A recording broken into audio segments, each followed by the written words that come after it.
एक जंगल में एक ऊंचे पेड़ पर एक काली चिड़िया रहती थी। जब वह गाती तो उसके चोंच से सोने के दाने झड़ते थे। एक दिन एक बहेलिए की नज़र उस पर पड़ गई। चिड़िया के मुंह से सोने के दाने झड़ते देख वह फूला नहीं समाया। उसने मन ही मन कहा, वाह कितनी अच्छी तकदीर है मेरी। मैं इस चिड़िया को पकड़कर अपने घर ले जाऊंगा। यह मुझे रोज़ सोने के दाने देगी और फिर मैं धनवान हो जाऊंगा। फिर बहेलिए ने चिड़िया को पकड़ने के लिए उसने ज़मीन पर जाल बिछाकर उस पर चावल के कुछ दाने बिखेर दिए।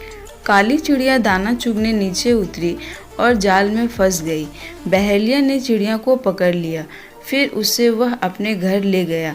उस दिन से बहेलिए को रोज़ सोने के दाने मिलने लगे। देखते ही देखते वह अमीर बन गया। उसने सोचा कि उसे कुछ प्रसिद्धि और सम्मान मिलना चाहिए, इसलिए उसने चिड़िया के लिए सोने का पिंजरा बनवाया। फिर उसने वह चिड़िया राजा को भेंट कर दिया। उपहार देते हुए राजा से कहा, महाराज, यह चिड़िया आपके लिए मधुर गीत गाएगी और आपको सोने के कुछ दाने भी देगी। यह उपहार पाकर राजा बहुत प्रसन्न हुआ। उसने अपने दरबार में बहेलिया को सबसे ऊंचा ओहदा दिया। जल्द ही राजा के पास ढेर सारे सोने के दाने जमा हो गए। राजा ने वह सोने की चिड़िया रानी को भेंट कर दी।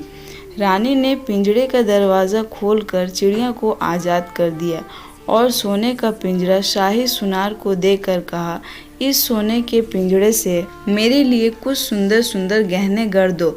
चिड़िया उड़ती हुई वापस जंगल में चली गई। अब रोज़ सवेरे वह 4 मूर्खों का गाना गाने लगी।